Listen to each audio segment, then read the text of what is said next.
Hey everyone, welcome back to another hardware news recap for the week. For this one, we're talking about some exclusive Intel 10-core CPU information that we've collected, and specifically talking about a focus on thermal performance for the new Intel 10-core chip.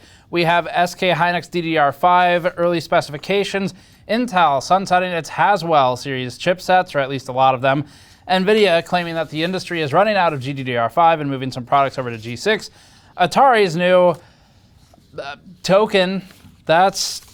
Well, you'll want to see that news item just because it's not particularly nice. Intel's 10th gen H series peaking at 5.3 gigahertz and a little bit more. Before that, this video is brought to you by Corsair's Hydro X water cooling series. Corsair's strength is bringing water cooling to the masses, and it has built out cooling solutions with industry leaders to help newcomers get into open loop cooling.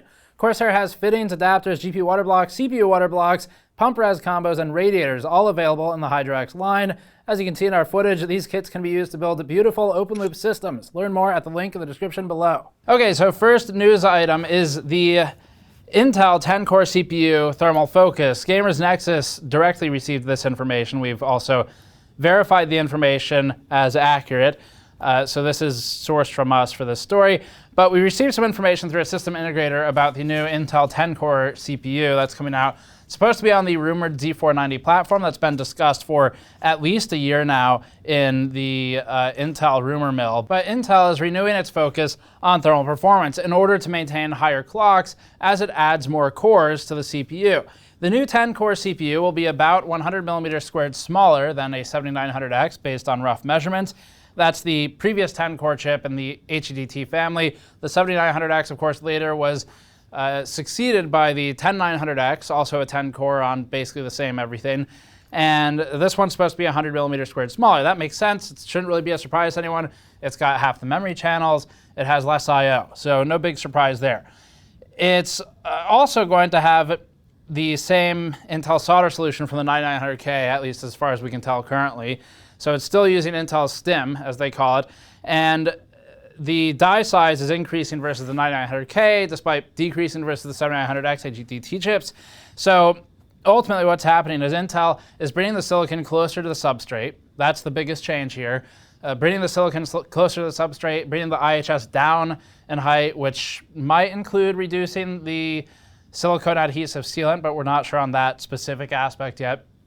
Either way, they're trying to tighten the height of everything on the package. And that should help thermally. It should bring everything closer together and theoretically make the heat transfer into the IHS and therefore into the cooler more efficient, which would help with the increase in cores. Adding an extra 2 cores over the 9900K, you start dealing with added heat, obviously. So, trying to maintain at least the same clocks, if not better, and we'll talk more about that next week.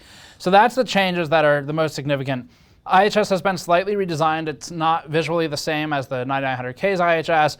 We are not at this point certain if there's any significant influence on thermals from the IHS redesign. We'll look at that once we have them in hand.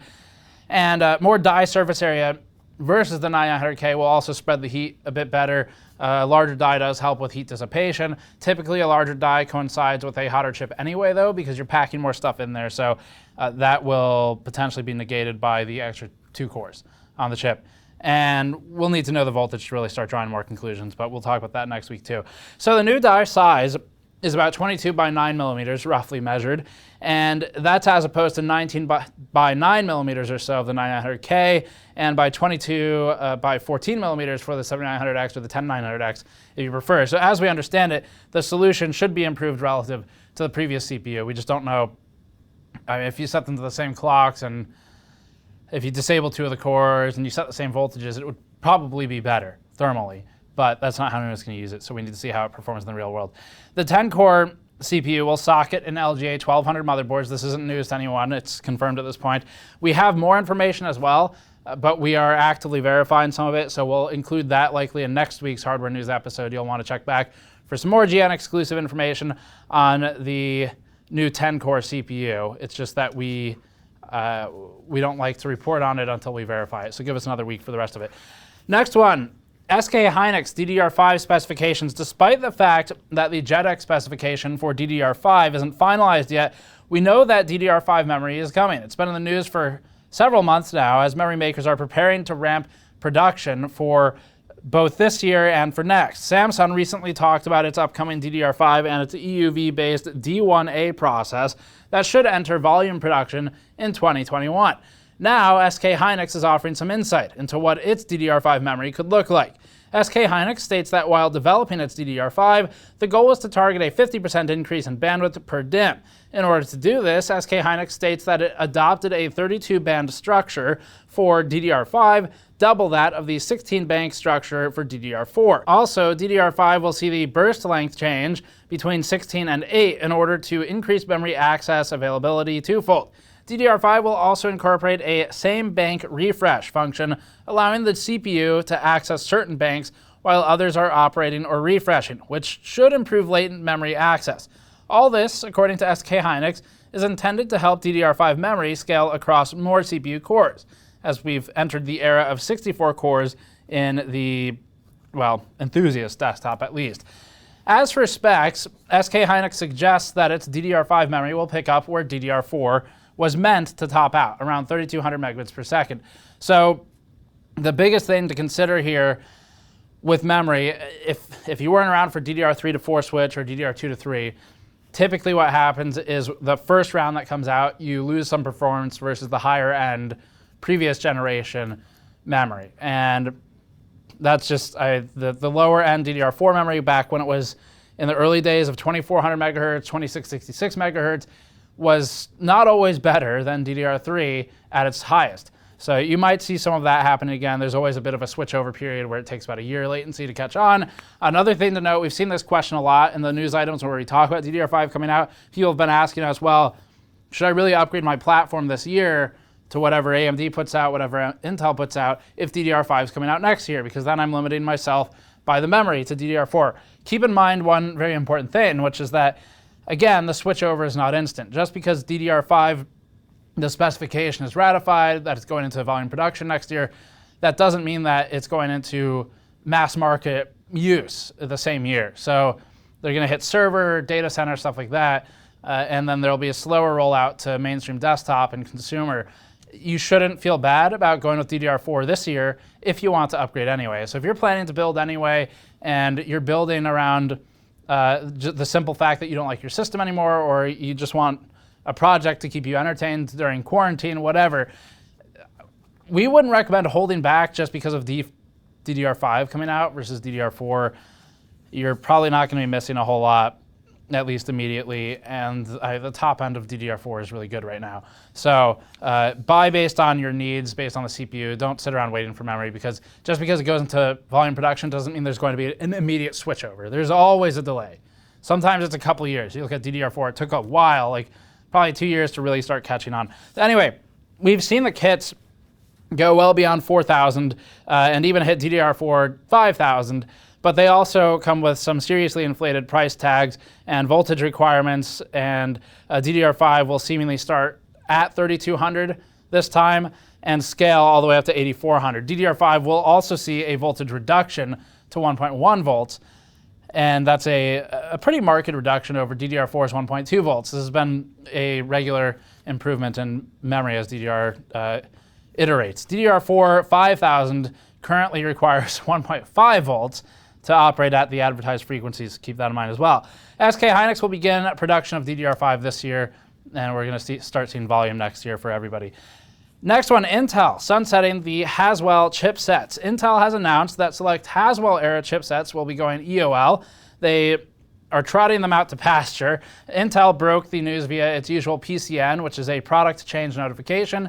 Intel uses these public PCNs to inform primarily its business customers, but also just everybody who wants to read them, about its usual EOL or discontinuance changes for products that are out. The chipsets being EOL'd are under the Lynx Point code name, and they've been around a long time. They're Haswell era, as stated. They're associated with the socket LGA 1150, and the chipsets being discontinued are as follows: Q87, H81, C226, QM87, HM86, and these are 8 series chipsets that entered the market back in 2013. And for the process they were on, that was back on Intel's 32 nanometer process, paired with 20 nanometer 4th gen Haswell chips. pour one out for the time when Intel's naming scheme was simpler and had fewer numbers and letters in it. The H81 was especially popular. It served the more economical approach. It was a common choice for the alternative to the higher-end Z87 chipsets if you had more of a budget, didn't care about overclocking. Of course, the chipsets were demarcated by features such as overclocking as always, and then your usual HSIO lane assignment and segmentation between the models was the other differentiator. So Intel still insists upon all of these ways of segmenting its market today. It's not really any different, but some chipsets are getting discontinued before others. The other chipsets listed here, other than H87, were a bit more obscure and targeting more business or enterprise customers, sometimes laptops. So if you've run into them, it's most likely been because you're buying a board that was marketed at business users. But a lot of the time, back in the day of this series of chipsets, we wrote a few articles about this on the site, and a lot of the time you could save a good amount of money by going with a business class chipset for your gaming computer, because it was like the secret that people didn't know because it wasn't marketed with the word gamer in it. So you could save a lot of money and get basically the same thing in a lot of non-overclocking instances and use cases. So the products using the affected chipsets will still be available to order for Intel's customers. That'd be not individuals, but that will still be available for order through March 31st, 2021. And final shipments will go out September 30th, 2021. That is a long life cycle for those. NVIDIA claiming the industry is running out of GDDR5 memory. Rumors of the GTX 1650 refresh have been circulating since around February or so, and everyone's favorite hardware leaker, Momomo_US on Twitter, seems to have spotted listings at a German retailer that suggests these leaks or rumors could materialize. The rumor, and the purported refresh for that matter, aren't anything outlandish. It would see NVIDIA retrofit the vanilla GTX 1650 non-super with GDDR6 memory. There's already been a precedent for this in NVIDIA's past hardware lineups, so it wouldn't be out of the norm for them. NVIDIA has rewarmed past versions of cards like the GTX 1060 multiple times, adding GDDR5X memory. If memory serves, the GTX 1060 had something like 5 or 6 versions, including a 5 GB model for the China market. There was a 3 GB and a 6 GB. They weren't really the same card because the core changed, but there were about 5 of those, and a lot of them had to do with memory. So specifically, listings include, so far that Momomo US has spotted, the Gigabyte GeForce GTX 1650 D6 OC, and the, not to be confused with DDR6 or D4 as they commonly brand their cards, so it does break the naming scheme, and the Gigabyte GeForce GTX 1650 WindForce D6 OC. Both of these carry the D6 suffix in their name. Additionally, new part numbers show a 1656 in the SKU as opposed to the old SKU showing 1650. That doesn't mean it's going to be called the GTX 1656. That's potentially just a product naming differentiation for supplying the SKUs so that they fall under different item numbers, but we'll see. And that's supposed to carry the GDDR6 memory. The CPUs fell over again. As for the upgrade, PC Gamer reached out to NVIDIA for comment, and the quote was, "The industry is running out of GDDR5, so we've transitioned the product to GDDR6. That was NVIDIA to PC Gamer. Whether or not NVIDIA's comment is indicative of actual GDDR5 supply, this really shouldn't be surprising. It's not like the industry keeps producing the older stuff forever. The industry at large is already transitioning entirely to GDDR6 SD-RAM, and that includes the Sony PlayStation 5, the Xbox Series X. These are big drivers of memory, big consumers of memory as our phones, and NVIDIA's 20 series cards, AMD's Navi 10 GPUs, pretty much all GDDR6 at this point, and it looks like everything's going to make the jump. Atari's new Atari token next. In between Atari's busy schedule of failing to launch its VCS, Atari has also had a packed calendar for other events and important tasks recently. Gambling is one of them. Getting passed around between partners and disappointing its parents, all things Atari has done lately. The Atari brand has been gutted and left to rot on the side of the road. It's got its parasitic occupants trying to find anything at all of value left in the decomposing corpse of one of the greatest game companies of all time. It's horribly sad to witness, but it's our job as proud news reporters to cover even the most gruesome of stories. In its latest class of explaining English idioms for ESL learners, Atari is demonstrating the meaning of the phrase grasping at straws. This is an important class for any of you who might be learning idioms right now in English. And this one in particular looks at the company's new launch of its Atari Chain cryptocurrency. It's even got its own website. So this is billed by Atari as a real currency. It's got tokens, as they're called, that have no intrinsic value in any use case except for Atari's online casino.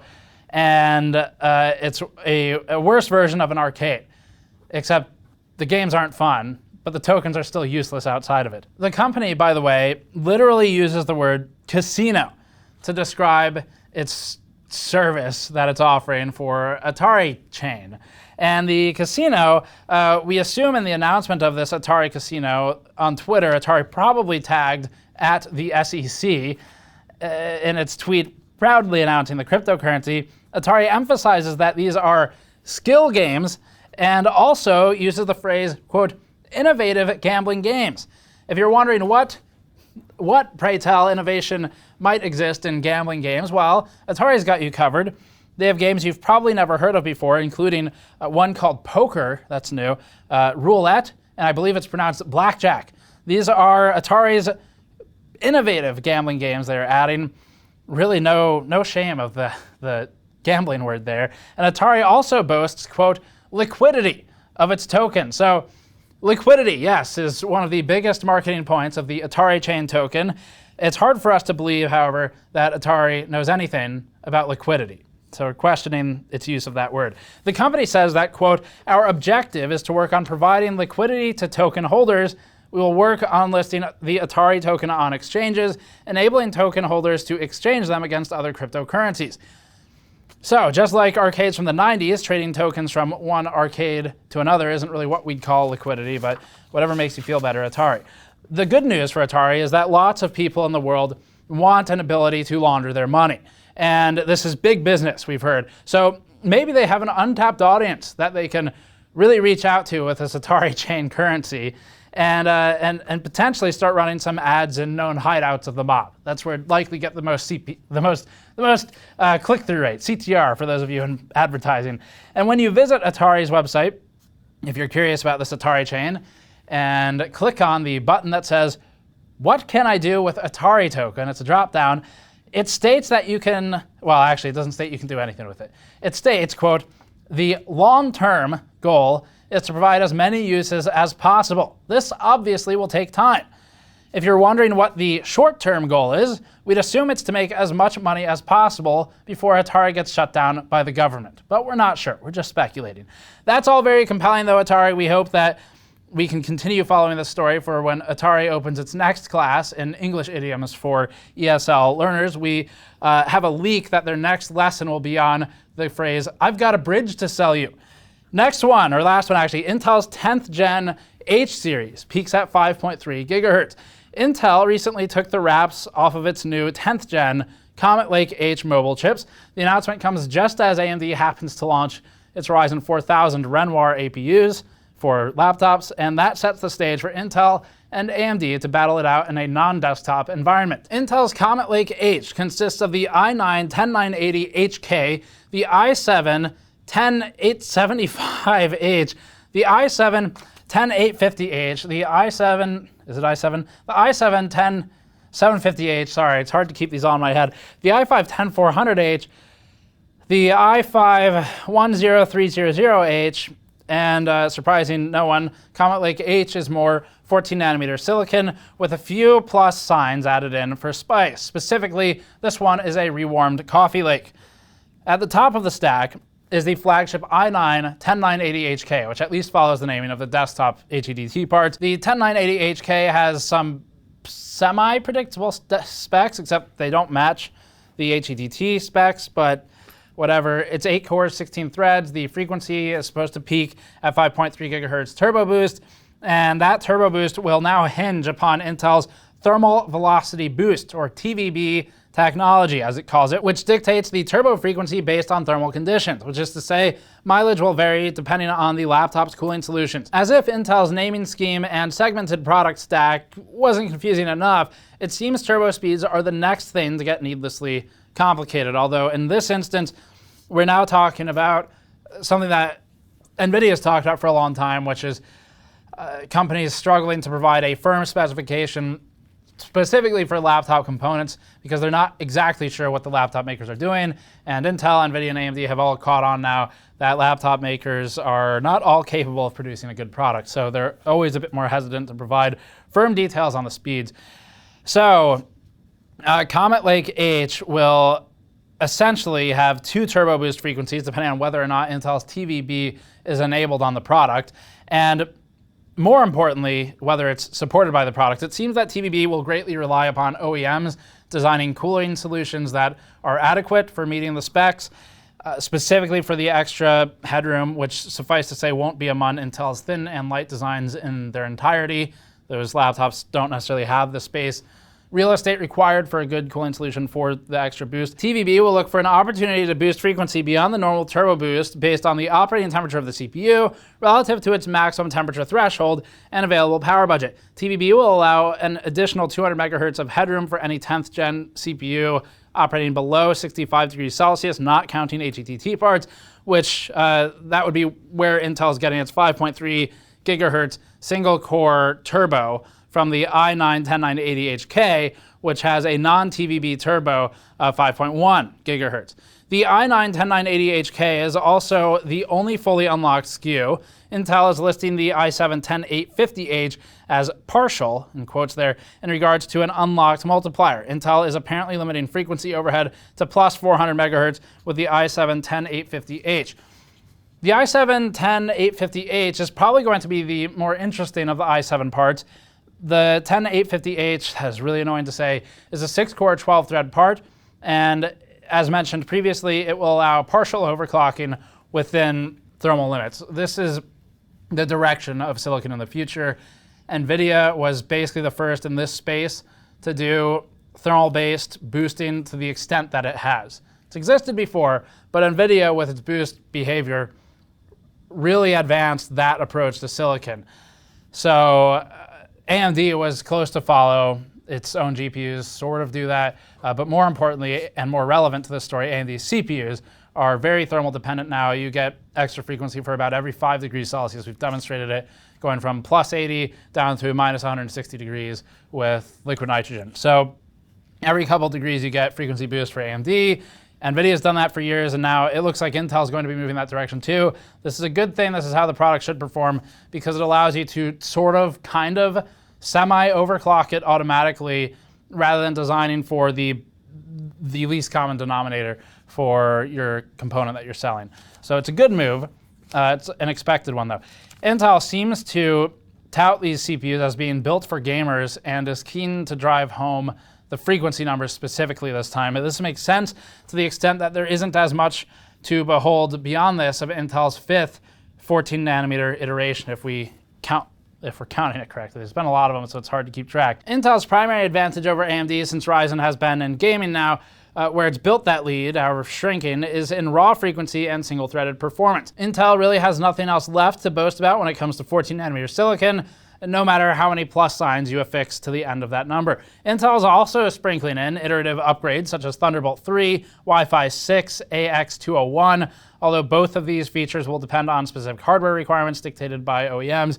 For instance, Thunderbolt 3 still needs a separate Thunderbolt controller as it's not built into the CPU itself. Intel is also upping memory support to dual-channel DDR4 2933, officially supporting a maximum of 128 gigabytes. Comet Lake H will also offer Intel Octane memory support, and Intel claims that it has over 100 designs featuring the Comet Lake H launch for this year, and we're going to go ahead and assume that's for laptops, not for the actual SKUs. But given the way the naming is, who knows?